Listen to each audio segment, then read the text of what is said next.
Hey everyone over here at Absolutely Marvel and DC. Sal and I were just having an off-the-air discussion again, and I decided to tell him to press record because it might turn into something useful. So if you are watching this because it went live, please consider checking out our sponsors. Gamer Subs. Get yourself a waifu cup, or you can get yourself into the AM and get yourself a nice shirt. Super soft. They got plain ones. They got cool designs. I'm a fan of them. Use the code Absolutely over there. Both are down below. So anyway, I'm making a video over at Comic Story entitled basically what has happened to DC. Because I've been doing a lot of research on manga versus American comic books, which, for the record, anybody who wants to go ahead and comment manga's winning because it's not woke, you're just discounting all of the accomplishments of manga, that's what my video's about. Let me tell you why manga's winning. But that's a different discussion. Today, I've also been doing research as to what has been happening in DC and Marvel Comics. Why do we seemingly, as a community, not care? And no, it's not just they're all woke, because every time someone makes that argument, they make the exact same characters. And if you really think there's only 8 characters in DC, that might be our problem. That might actually be our problem right now. Yeah, that's true. Because every time someone argues that argument, they bring up John Kent, Tim Drake, Harley Quinn, and Poison Ivy got brought up, which is funny because like back in '97, that was a thing. Sal and I just watched for Bat Watch an episode of the holiday episode, and Poison Ivy and Harley Quinn are shacked up together. No, they they're are as close to together as they're allowed to be on network television. Yeah, no, they're girlfriends because of that cartoon. Yeah. But the comic books have finally caught up with it. Yeah.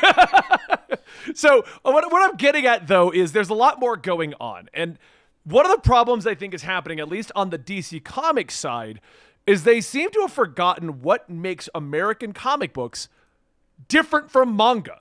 Interesting. Okay? So doing my research on manga, a lot of their accomplishments come out of culture, society, acceptance, the fact that they have broken genres down. If you want a slice of life, go over here. If you want an LGBTQ, go over here. If you want superheroes, go over here. They are very good about separating and bolstering everything.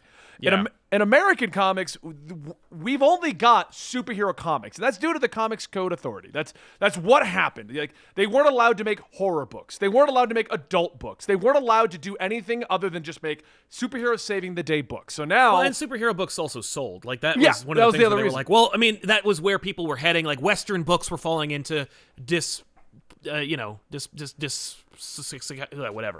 But yeah, Western books weren't very successful. Romance books were falling into passe. Oh, and that boils down to, in America, at least until recently, comic books were always just seen as kids' things. Right. While in the, manga, it's been like a cultural thing. Like, you read manga regardless of your age or your biases or whatever. Manga is just accepted over there. So that's been a big problem we have in America. But what that boils down to is, and this is the point of the video where I wanted to get at after doing a bunch of mini rants that are all going to get individual videos and comic stories. Don't worry, you can argue with me all you want. It'll be up on the other channel. We'll put it in the comments. in the comments. I ain't getting into some chat with you guys. No, exactly. But one thing that American comics do that does make them, at least in my opinion, one thing that excels beyond manga and is one of the biggest selling points is the interconnected universe. Yeah. That is like the biggest thing that manga doesn't do.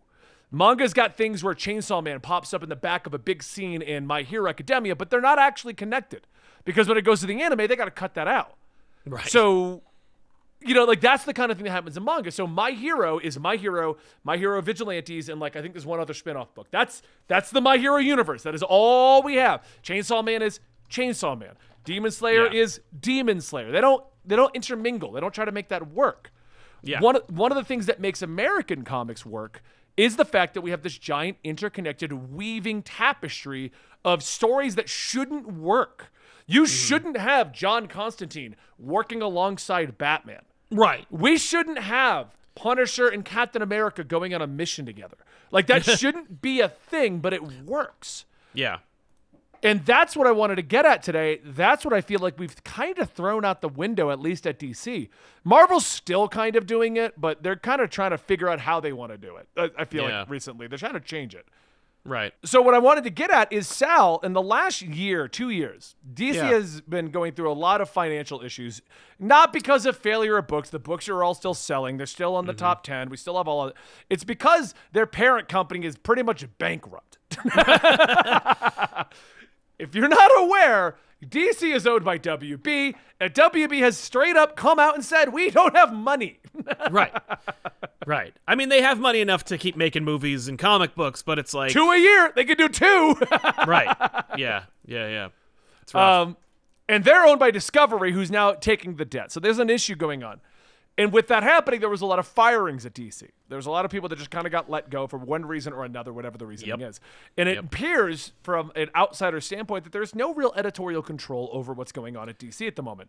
Joshua Williamson's kind of come in and kind of cleaned things up, but we had a whole 2 years where it was, things are just getting thrown out. And what I was saying before this, what led to this kind of intro and what's going on with this discussion, is we've got like 30 Batman books in the last year.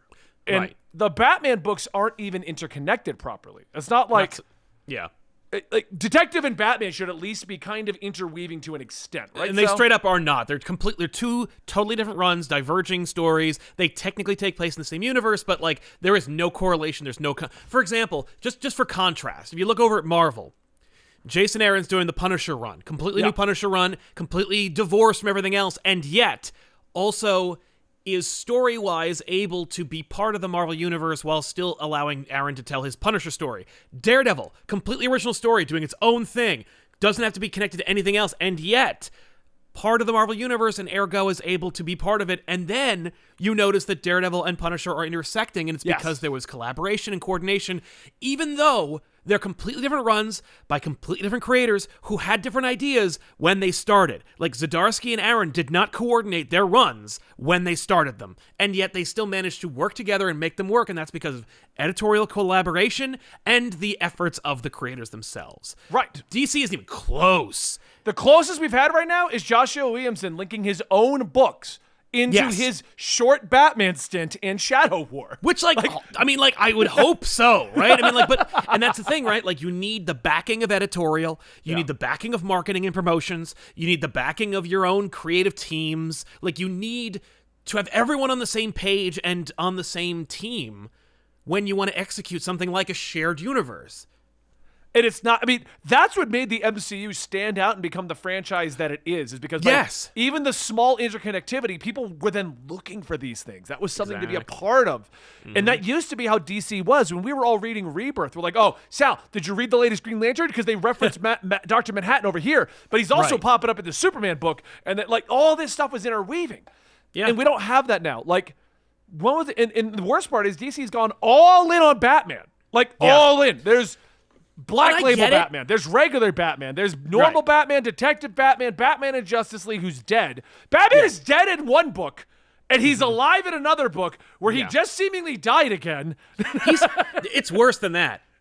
He's also alive in an event that's now over that takes place after the event that's happening right now that also tells you that Batman survives and that event ends with a happy ending. We already know the end of Dark Crisis because of Flashpoint Beyond, which has nothing to do with Dark Crisis. But the writer decided to throw in that Dark Crisis is going to be okay. Yeah. Oh, don't worry. It doesn't matter. But, like, on top of that, I'm going to even pull up. I'm going to go to Comixology for the sake of this argument here, just to pull up all the recent releases. Because one thing that I noticed is people are talking like, oh, where's this character? Where's that character? I don't know, because if they've come out... I'm pretty sure most of them haven't even been coming out at this point. Because they're just using Batman to push everyone at the moment. Like the Harley Quinn story. Oh, no, that's a brand new Harley Quinn, apparently. Harley Quinn Uncovered is a new one that just started. I didn't even know that. But, like, this week's featured releases for DC, it's Batman, that's Dark Crisis. Yep. Batman. I'm not even going through all the full names of the Batmans. I'm just saying Batman. Just Batman. We get it. Yeah. Because that's what they want. They want you to see Batman and buy it, which I don't necessarily Those are the only 3 books on DC under the Comixology new releases, featured releases. 2 Batman books that I know more than those came out, but Yeah, just looking at the releases like Wonder Woman, Son of Kal-El. The other one that is actually coming out is another Batman book, and it might be one of the biggest releases of the year, and that's Batman Spawn. yeah. But what I'm getting at is, like, they're not interconnecting any of this, and that's what I think we're missing right now, that manga... Like, because if you go toe-to-toe with manga right now, like, let's say we take Batman versus a manga release, manga's going to trump it because it has people interested due to the rise of anime thanks to streaming. It has the ability to end the anime early, and the manga continues the story. So if you're interested, you're going to go read it. You've already been trapped into it thanks to Netflix giving you... Let's use Demon Slayer as an example, because what I was reading is that it did like $5 billion in 2021. Which beat the entire American comic industry. I don't know how true that is yet. I'm still doing my research, so this is like mid-research. But if that is true, Demon Slayer doubled the American comic industry. Demon Slayer came out with season 1 on, so we're going to use that as our control here, our example. Came out on Netflix and Hulu, season 1. Ended it. You could then read to the finale in the manga. While they were making more of the anime. On top of that, now it is one cohesive story. There was no Demon Slayer restarts. So even though Batman's kind of doing a singular storyline right now because they're all separated, we also then get constant status quo resets. While in Demon Slayer, there's no status quo reset. Nezuko is getting more powerful. You know, Tanjiro's getting more powerful. And they're not just going to go... Man, I forgot how to do that Demon Slayer shit. Oh well, back to the beginning. Yeah, I mean, it's helpful and yet not to keep comparing Western comics to manga because they are two completely different things. Like they are, serialized, fictitious accounts of fake things that happen that are drawn by people that are published as books. But what I'm saying is, culturally speaking, they're completely different things. They are, and I agree with you on that. But what I'm saying is, by not doing interconnectivity, we're now getting very close to each other.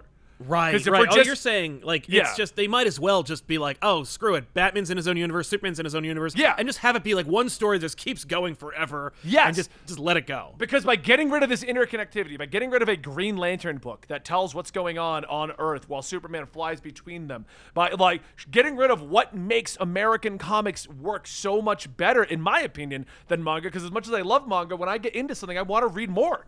So when I get into Batman, and Batman talks about John Constantine, I go read Constantine. And Constantine runs into the Green Lantern. You're like, wait, is a space cop working with a magical guy? I go read Green Lantern. Like, I mean, the approach of the, like, cinematic universe in film should be a good indication that people are interested in that concept. Yeah. And no one should do it better than comic books. Right. Like, we shouldn't be like, oh, man, I hope they, like, really pull it off in the DC cinematic universe. It's like... I would hope that DC's comics are pulling it off. I mean, Marvel's doing it the same way they have been doing it. So whether you like it or not, they're at least pulling it off. You know what I mean? Like, literally, the villain of the new Deadpool book is Dr. Octopus. You know? Yeah. You can't get much more interconnected than an X-Men character fighting a Spider-Man villain. You know what I mean? Like Dark Web, there's a massive event that's right now happening. Spider-Man and the X-Men are teaming up to fight clone villains of their respective groups. Right, because someone was like, both of these groups are doing clones. Right. Why don't they team up and fight the clones? And listen, on paper, that's actually not a bad idea. Like, that's a cool concept. It could work out. Issue 1's just not good. Issue 1 is complicated, but but at least they are doing it. You know, I think that the problem is that DC really, like, I don't begrudge them publishing a crap load of Batman books, because let's say you like to use the pizzeria analogy. If you're a pizzeria and you keep investing in like cold cuts and chicken cutlets and like and calamari and the biggest customer base just orders pizzas or gets it by the slice, you're gonna mass produce pizzas because you want to make sure you meet demand and make sure that no one walks in here that wants a pizza that doesn't get one. Like, nobody's coming in here and isn't getting a pizza, especially if they're coming here for a pizza. Now, you may want to entice them, be like, yo, while you're eating that slice, would you like a cup of soup? Would you like a sandwich? Would you like some kind of side? And usually they're like, no, I don't, because I'm not a loyal customer yet. Like, he's eating the pizza in his example. Well, because that's all they want, right? That's what they're doing. They're consuming the product. But, like, if you want to entice them, you have to show them other product. But I understand the idea of meeting demand but you're exceeding demand, and you're not also advertising new product. What they should do at this point, what DC's marketing should do, I think they need to team up with Marvel. I think that Disney and whoever the hell, like Marvel and DC and the comic book industry needs to team the hell up and actually put a pin in their marketing such that it is, because neither of them are really working very hard right now. And instead of trying to sell the books they are putting out this week, since they're barely doing that, like just let the creators do that, since that's what you're doing anyway. Yeah. They should be producing a grassroots cultural shift campaign to normalize and disseminate Western comic books to the masses. Like, they should be... Who's coming up with these ideas for selling comic books? The burden of responsibility is on retailers and, like, comic book commentators like ourselves. Yes. But, like, the people who should be selling these things, who should be normalizing culture and making people want to buy comic books, should be the people making them in the first place. Right. It shouldn't be up to me to let you know that I put a tweet out. Did you know Miles Morales came back? Right. And he has the original suit again. Which is like, what people are complaining about. Right? Like, Marvel should have told you that. Benny shouldn't have told you that. But Marvel and DC and Boom and Dark Horse and IDW and Image Comics, like, they all need to start, like, putting some money and some effort into normalizing comic books in culture. If they really want to compete with manga, if they really want to, that's the biggest strong suit of uphill manga. Battle to do that.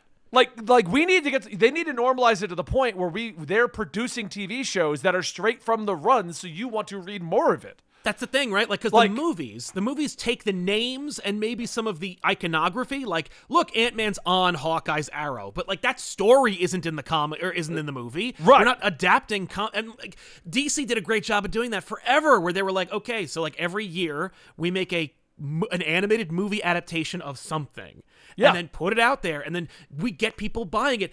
Everyone, the show ended almost 20 years ago, and people are still like, my favorite Justice League run is the Justice League Unlimited cartoon. Yeah. Like, people's favorite Green Lantern is the one voiced by Phil Lamar, because he played him 20 years ago. Like, that means that DC has failed to sell Green Lantern, right? Because Hal Jordan had a run that was, like, multiple volumes by one of the most celebrated living comic book writers that DC has access to, Grant Morrison. And yet all it was divisive and confusing.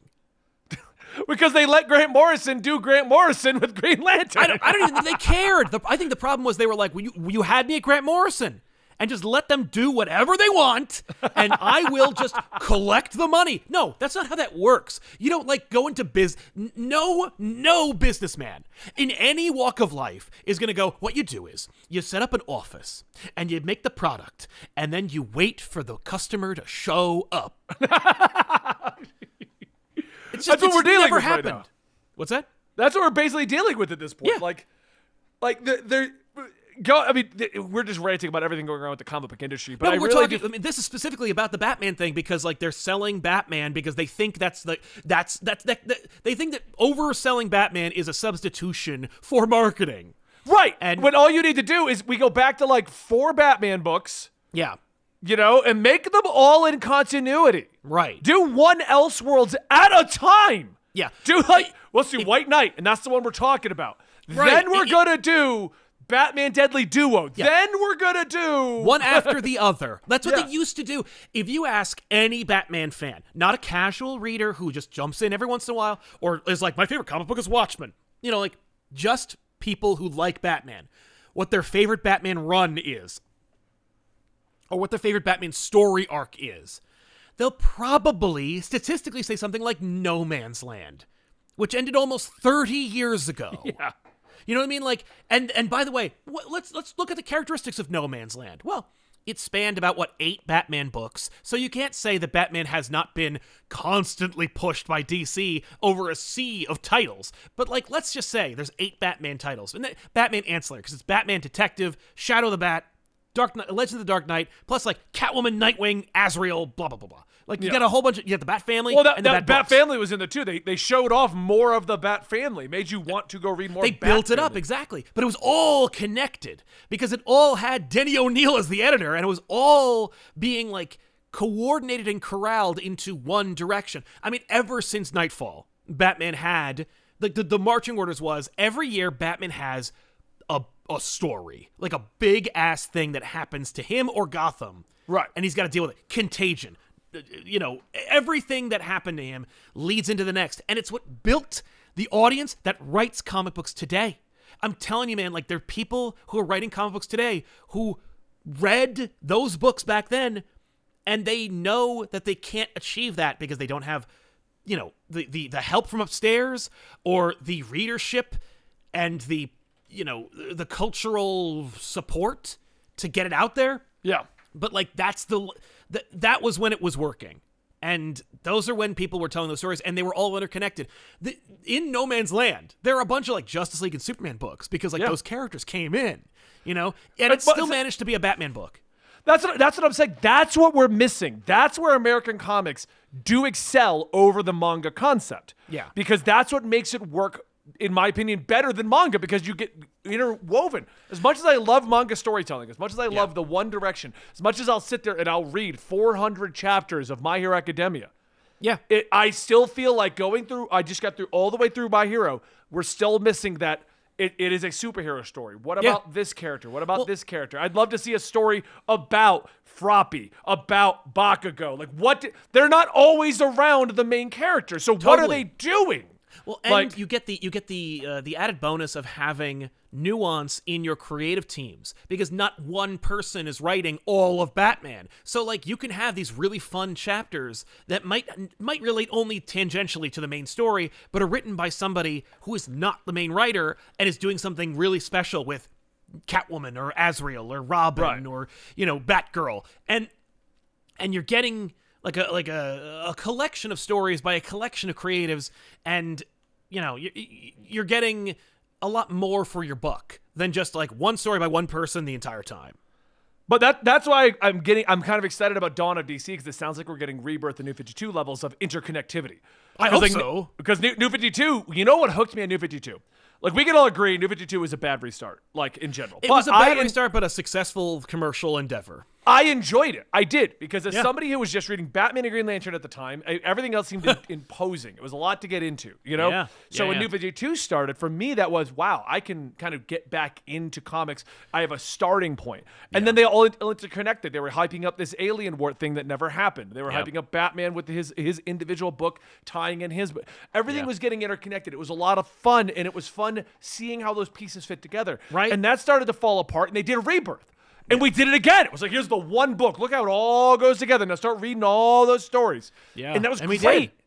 Yeah. And then Dawn of DC, I'm hoping is that again, because I feel like what has hurt DC the most is there has been no big overarching storyline. My biggest complaint with Dark Crisis is not what's happening in Dark Crisis. I like it.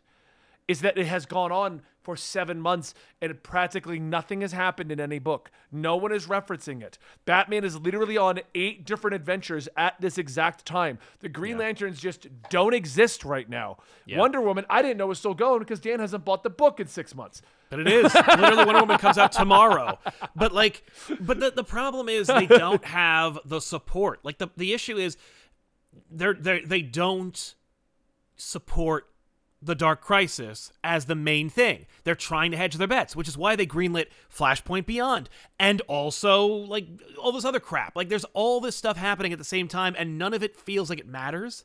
Right, because too many earth-shattering things are happening and don't reference each other. Yeah. Flashpoint Beyond, should not be happening at the exact same time as Dark Crisis. Absolutely not. If they're both gonna, and from the looks of things, they're both important. Yeah. Okay.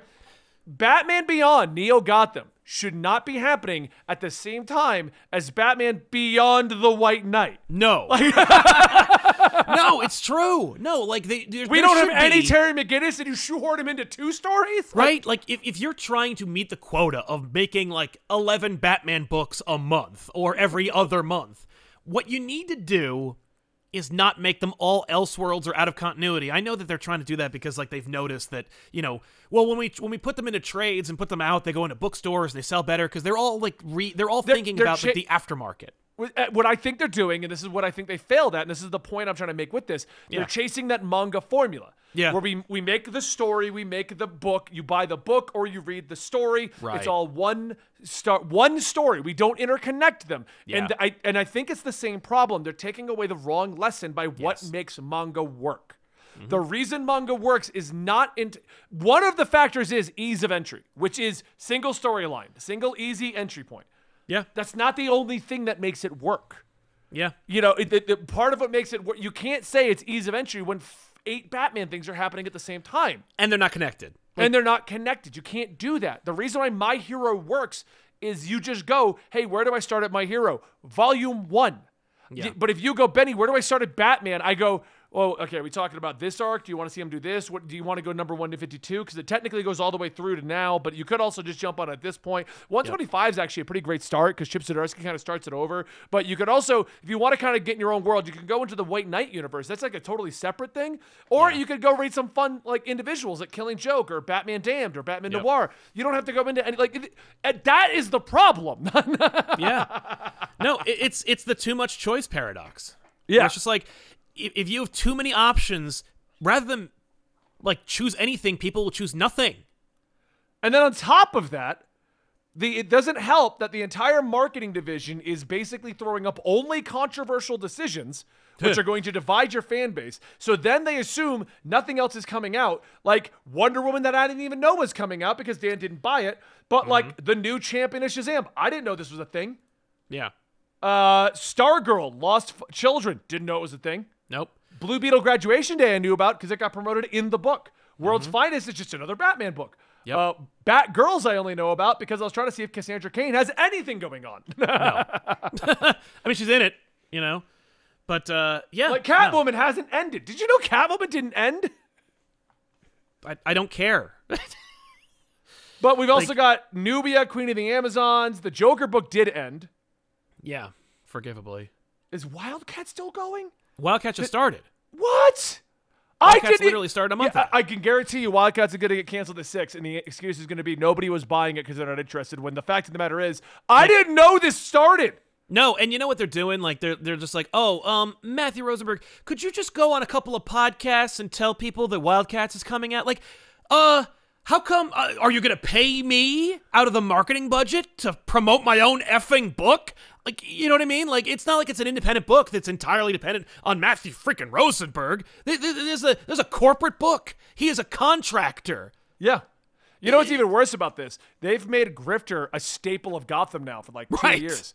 And I didn't know that he moved over to another book. Like, this is what pisses me off. Because the oldest way that you used to find other books is you'd read the book, a character pops in, and then you go, what's going on with that? Yeah. I read a lot of Batman to this day, and I didn't know that the Poison Ivy book was not a limited run.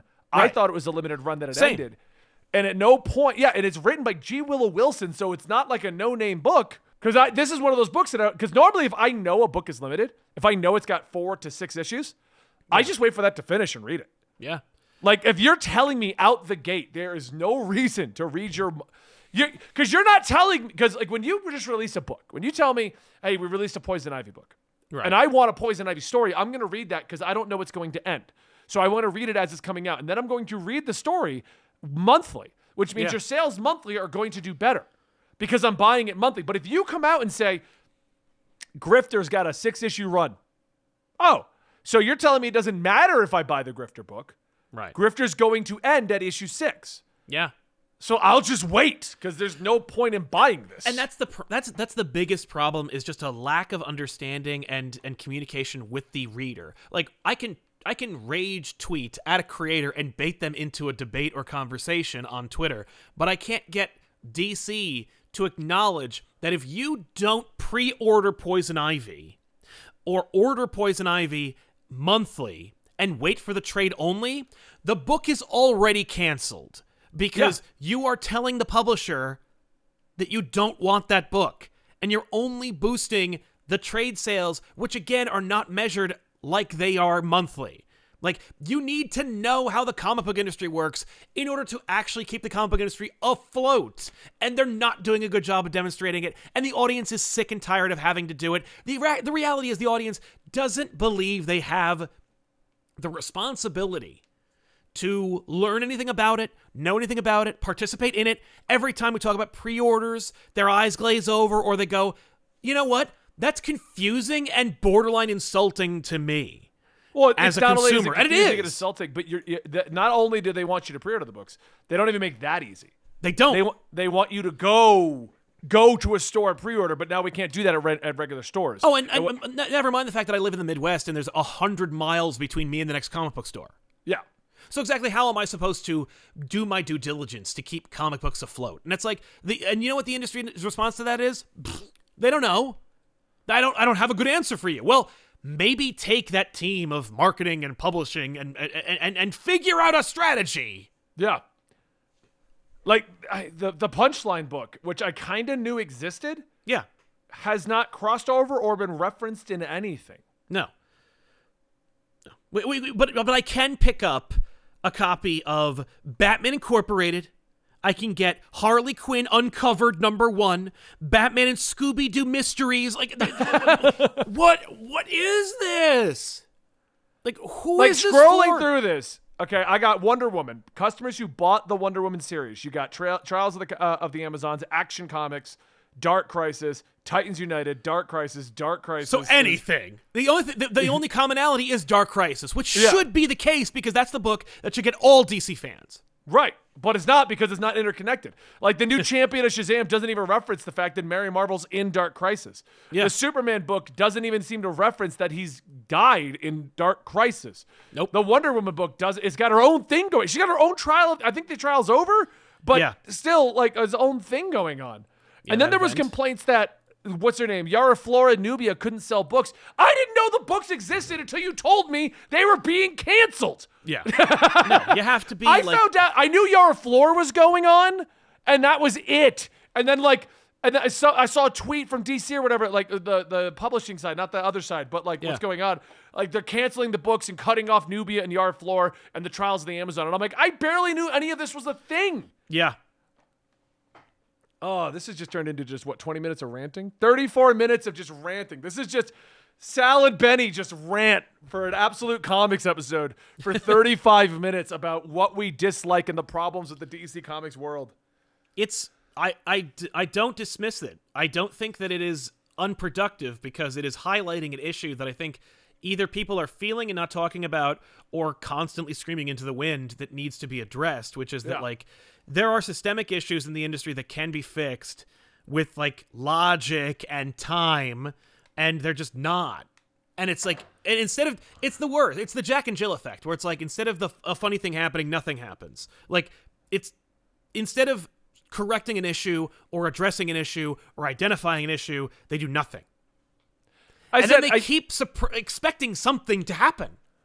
I stand by my opening statement of this whole thing. The strongest thing that American comics can bring to the table that isn't in its competitors. Right.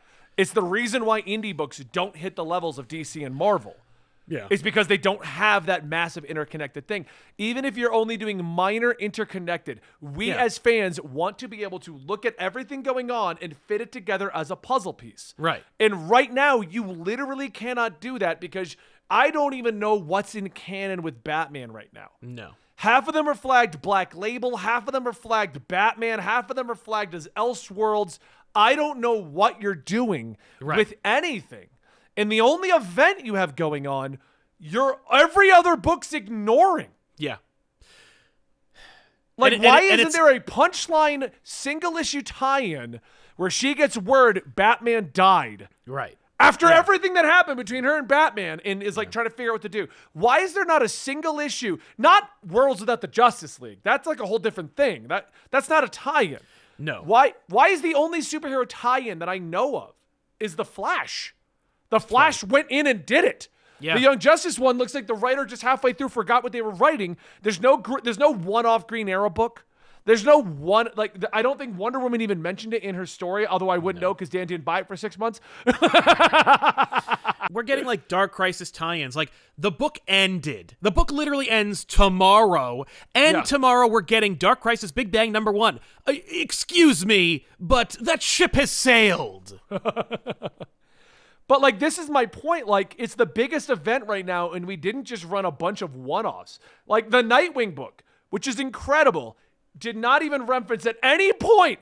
And I love Tom Taylor's writing, but what the hell? Yeah. That Nightwing is like the lead of the DC universe now. I know. Like the image is like, I am Nightwing, and like it's like what? Yeah, and he's living in an apartment with like dog shit on the floor.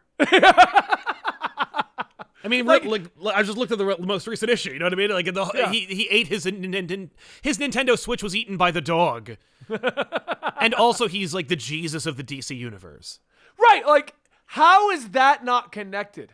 How is we are doing a Tim Drake Robin book, which means we have Robin on a title, but there's not a Robin tie-in to Dark Crisis. Not even a Damian tie-in to go with it. Because I think they just ended that book. I don't think they just stopped. Yeah.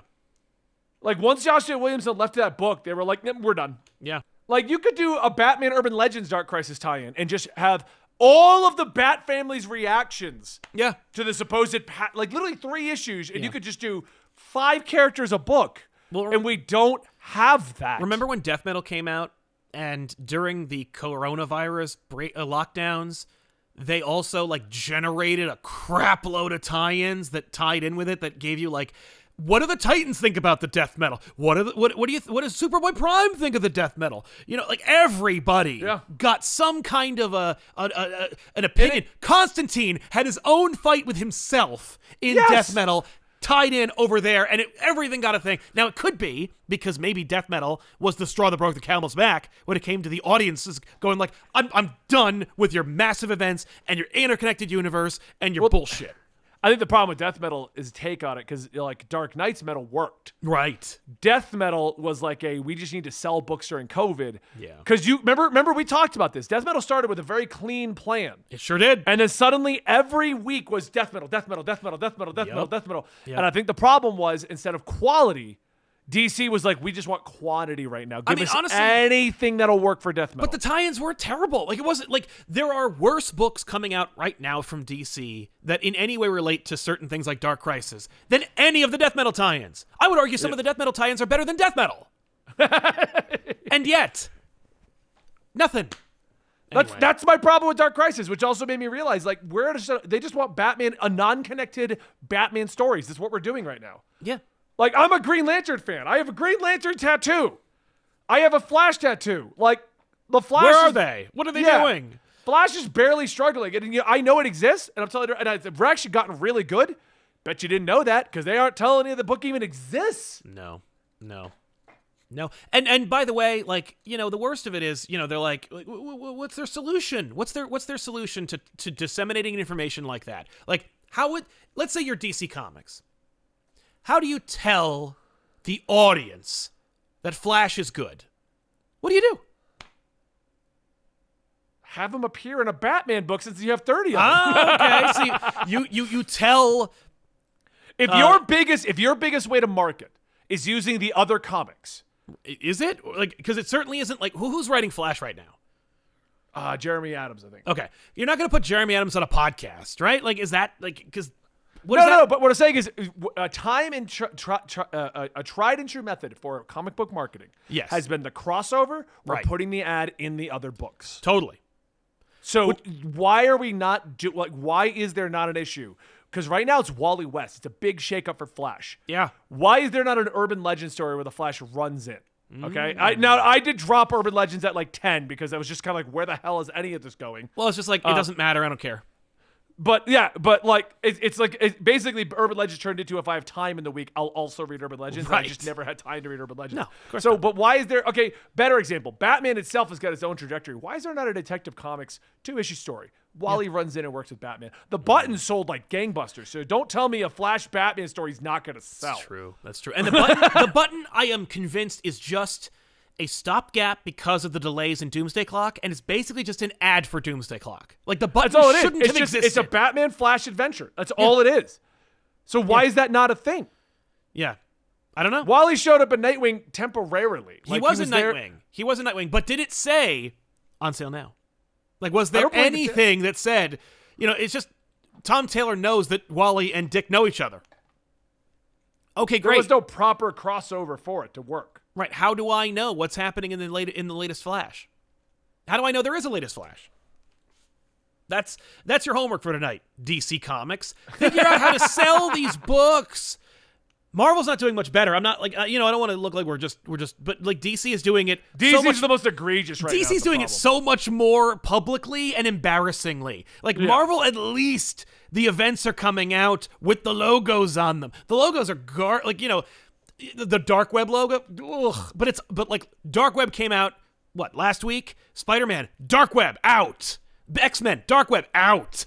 Boom, boom, boom, boom, boom. And there's a checklist, and we know what's coming out. And I guarantee you there'll be crossover in the X-Men books that have any coordination. Now, it doesn't hurt that also Zeb Wells wrote for Hellions and was part of the X-Men offices, so he knows where it's going. Sorry, guys, this turned into 40 minutes of us ranting. If you didn't want this, I think I'll just title this Benny and Sal rant about the comic book industry for right now. I think that sells it short, but okay. What do you want to title it? I don't know, but I'm just saying. I don't want to think that I wasted 2 hours just doing this. I'm putting it out. It's gonna be a video. All right. Don't worry about that. This is the Absolute good. Comics of the week. I'm just trying to think of a title because what do I title this? I don't know. Ask Dan. Dan knows what's up. Yeah. All right, guys. Thank you for enjoying this impromptu episode of Absolute Comics. My name's Benny. That is Sal. You can catch us every week right here talking about what's going on in the comic book industry. We just vented our frustrations, I guess, for the last 45 minutes. I like talks like this with Sal, but don't forget to check out our sponsors. You can go to Gamer Subs. You can get yourself waifu cups. You can get yourself some awesome energy drinks, some sus bars, or you can go to Into the AM. Get yourself some of these really soft shirts. They come with regular brands. They come with cool designs. You can get all of it. Thank you so much. We'll see you next time right here.